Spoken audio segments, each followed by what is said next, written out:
Happy holidays from the VC Andrews Critiquer, showing my lovely face on camera in all my future videos for those who didn't get the message.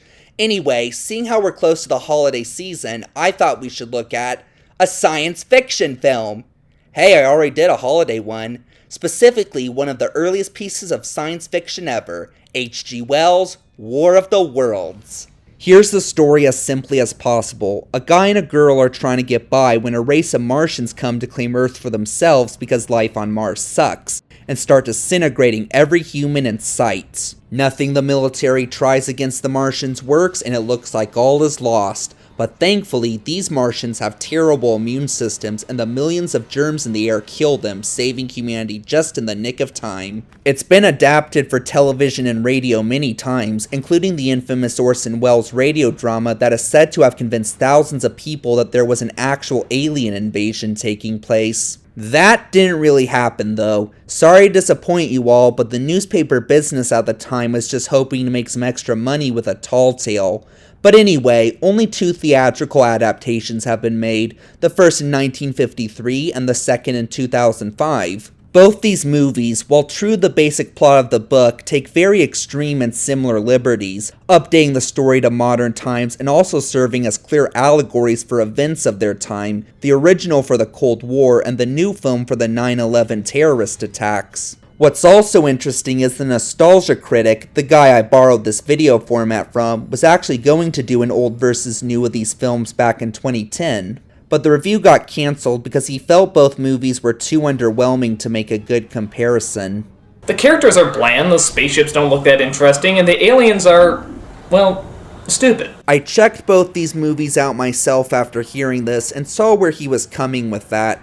But then I figured maybe they could work as a comparison if you looked at them a different way. Specifically, which one is less underwhelming and holds up more? I mean, the story's been a science fiction staple for years, so there must be something to talk about with it. I tried that perspective, and sure enough, I did find just enough to compare and felt like one of them was the overall better movie. So here, 10 years later, is the Nostalgia Critic comparison we never got. This is old versus new, War of the Worlds.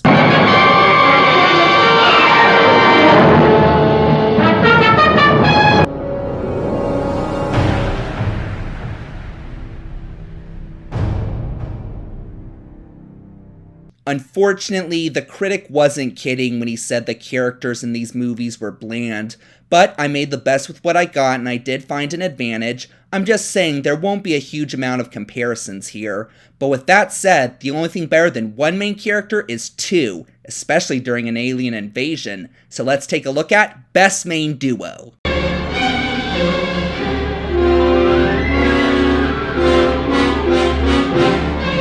In the original, we have Clayton Forrester and his new girlfriend Sylvia Van Buren as our leads, and in the remake we have Ray Ferrier and his daughter Rachel. Unfortunately, neither duo has much character outside of being the brave hero guy and the meek screaming damsel in distress. So which one is less bland and does their job at this cliche better? Well, if I had to choose, and of course I do, I'd have to say Ray and Rachel. For one thing, portraying them as a father and his young daughter makes the damsel in distress role less offensive to women, but also because Tom Cruise and Dakota Fanning are both incredible actors, so they really bring out the best of these roles. Tom Cruise is just as much of a badass here as he is in Top Gun and the Mission Impossible films, and Dakota Fanning at times is so hysterical, she seems like someone who escaped from a mental hospital. When you start screaming like that, I can't really drive it. I know that. That's where we're going right now.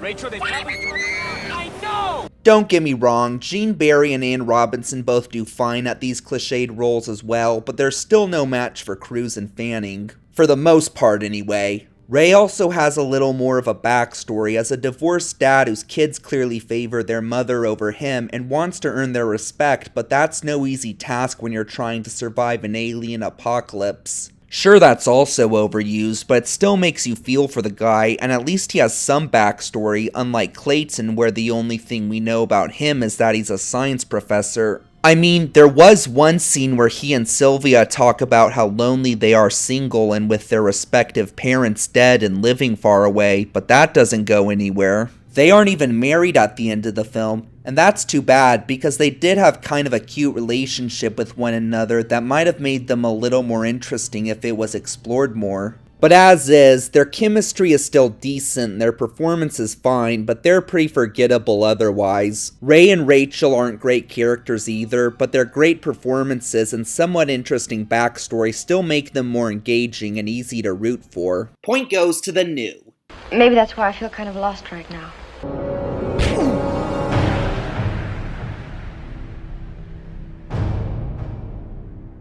Okay, so neither of our leads are amazing characters. Well, guess what? Neither are the other characters. But hey, make do with what you got. So let's take a look at Best Supporting Cast.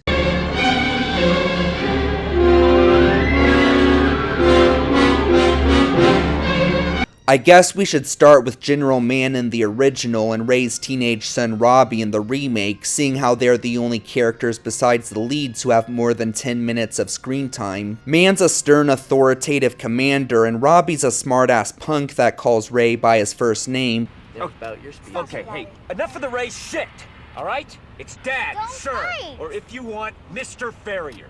That sounds a little weird to me, but you decide. But both are pretty caring guys deep down. Both actors do well at the tough guy with a soft heart cliche, but I think I like General Mann a little better, because throughout the whole movie, while pretty much everyone else is running and screaming, he always looks like he's ready to kick some alien ass. Don't get me wrong, Robbie's pretty brave too, but Mann almost looks bored going face to face with these Martians. That's just awesome, man. Pun intended. Sadly, the rest of the cast in both films who aren't extras mainly exist either as plot devices or to provide exposition for a few minutes. The closest is probably Tim Robinson's character in the remake, who's a combination of two characters from the original book who the main character encounters. Specifically, the soldier who wants to start a new underground society safe from the Martians, and the pastor who goes a little too paranoid and crazy for the protagonist's safety, so he has to be neutralized. Both of these characters are absent from the 53 film, unless you count Sylvia's pastor uncle, who was insane enough to think that talking peace with the Martians was a safe idea, but merged together in the 2005 film, they make a pretty memorable nut job. So which supporting cast has the final advantage? Well, I thought about it long and hard, and I ultimately decided the original. Why? Well, one, it was made in the 50s, a time when corny, over-the-top acting was kind of the norm, so this allows the panic scenes to be a little stronger. Not that it wasn't extremely strong in the Spielberg film, but that 50s hamminess is a huge advantage. And second, there's an Orson Welles reference among the extras in the original. But there's no radio at all. Not even with the bombing plane that's coming over. All radio is dead. Which means that these tape recordings I'm making are for the sake of future history. If any. I mean, come on, Spielberg, how could you make a War of the Worlds film and not reference Orson Welles at all? A wasted Maurice LaMarche paycheck in my book. It's not saying too much, but seeing how I like the most prominent side character in the original better, not to mention the 50s campiness and Orson Welles reference the extras offer, I'm going to give this one to the original. Point goes to the old. You're an asshole.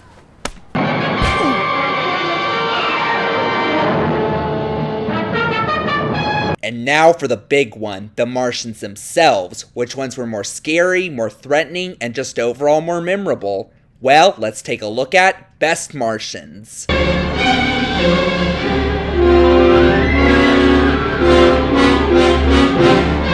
Now this one seems pretty obvious, doesn't it? Spielberg's given us some of the most iconic aliens in film history, so you'd think the aliens in his adaptation of one of the first alien stories ever would have the supreme advantage. Well, call me crazy, but I like the Martians in the 53 film better. For one thing, they're in the movie a lot more. Yeah, there's surprisingly not many alien scenes in the remake. There's still a lot of drama from the conflict between Ray and his kids and the mob encounters, but the Martians themselves are often invading off-screen. With more screen time in the original, we get to see more of the threat these Martians pose, like being invincible to pretty much everything, including a frickin' nuclear bomb. Because of this, the Martians in the original come off as more frightening since it seems like there's nothing that can kill them.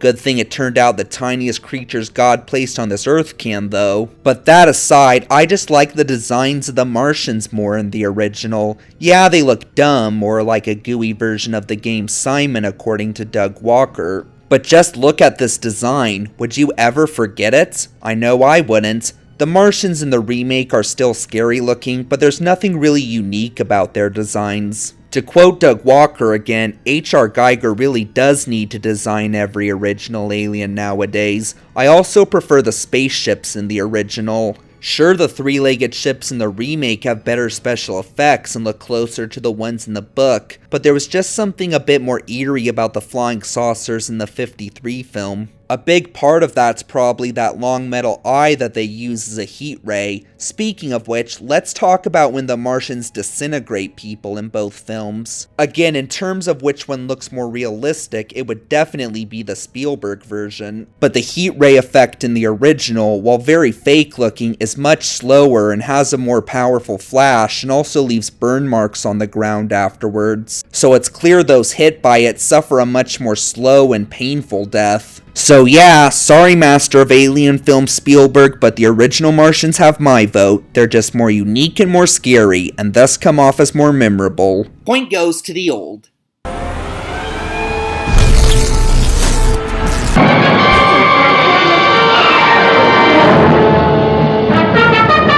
And now I'm going to judge something I've never judged before: music.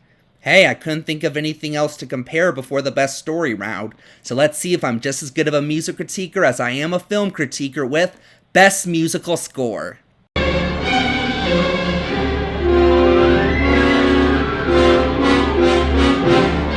Both of these movies have very good, yet very different musical styles. The original soundtrack by Leith Stevens has a very sci-fi vibe to it, which is fitting given the theme of the movie.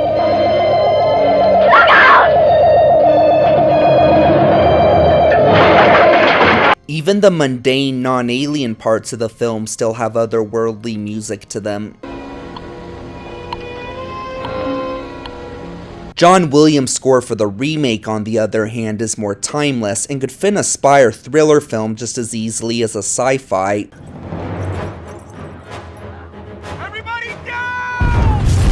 But a style alone isn't what makes music good, so which score sounds better? For me personally, I enjoy the 2005 one a little more. John Williams really knows how to write music that strengthens the tension and drama of a scene, and this is some of the best work I've seen from him.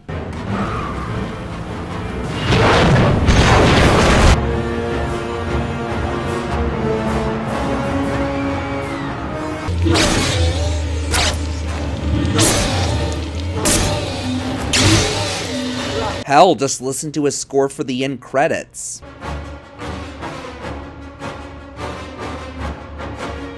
This is especially helpful seeing how there's relatively few scenes of the Martians in the remake, but thanks to Williams' music, scenes like the angry mob or the angry teenage son encounters can be just as intense as the alien scenes. Don't do this. I want to be here. I know you want to fight. I need to see this. I know it seems like you have to, but you don't. Again, Leith Stevens' score in the original is very creative and definitely has its powerful moments, but it's a bit too tame on the whole for my liking. Like, listen to the score when people are fleeing the cities. Or how about when the Martians are finally defeated from the millions of germs in the air?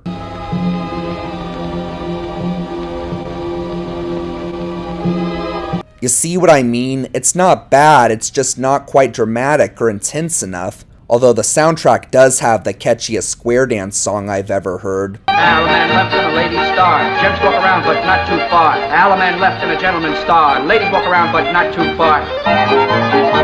Again, both scores are very good, but a story as dramatic as this one really needs dramatic music, especially when its characters aren't the best, and Williams' score fits that a tad better than Stevens. Point goes to the new. That's funny.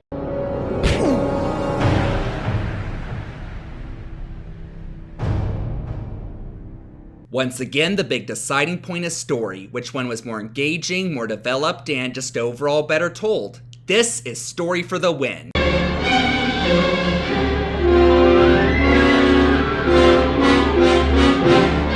Again, if you're looking for an extremely faithful representation of the H.G. Wells novel, then these movies are probably not for you, but that doesn't mean there's not a lot to keep you engaged. Both portray very grim apocalyptic worlds with lots of death, violence, and mass hysteria, but there are definitely problems with both films. Like said before, the remake has way too few scenes of the Martians or the military's failed attempts to stop them. These scenes are important to movies like these to show how dangerous the otherworldly creatures are. In the original, on the other hand, the futile military efforts are pretty much at the forefront of the action, hence why the Martians seem scarier. The downside, though, is that this really keeps our two leads, Clayton and Sylvia, from being more developed.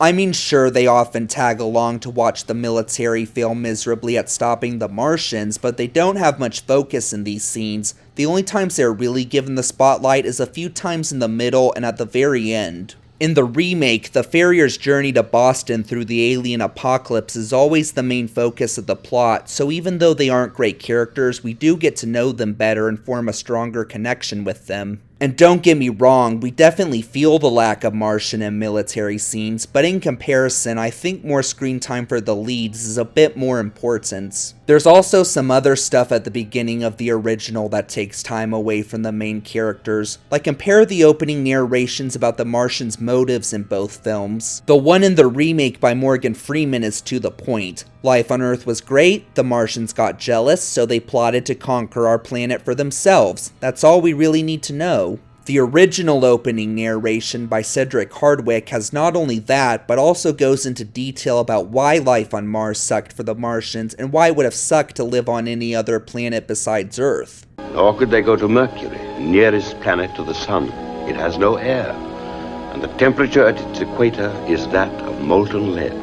The scene with the first three people who come across the Martians also goes on a bit too long. If the film was longer, then keeping these scenes at this length would have been fine, but if your film's only 80 minutes, then you have to be thoughtful with how long you stay on the unimportant stuff. Although I will say, the dragging did give the original a much better climax. By now, society's pretty much given up trying to overcome the Martians and are ready to accept their doom. Clayton gets separated from Sylvia, searches for her through the deserted streets of LA, and finds her in a church praying to God with a bunch of other people to save them from the Martians. Then the Martians crash the sermon and it looks like humanity's officially been conquered, but then God answers their prayers and the Martians die because their immune systems can't handle the millions of germs in the air. In the remake, the Martians' defeat is still pretty dramatic, but the big reunion scene the movie was building up is a little too quick and half-assed. Even meeting Robbie again after he left to help the military only lasts about 10 seconds. But yeah, I think I am going to go with the 2005 film here. Sure, it has no excuse for not having more Martian or military scenes with a running time of almost 2 hours, but it does give enough focus and screen time to the leads to make us really care about them, and that's a huge advantage in the long run. So the final winner by just a tiny bit is the new War of the Worlds film. O Lord, we pray thee, grant us the miracle of thy divine intervention.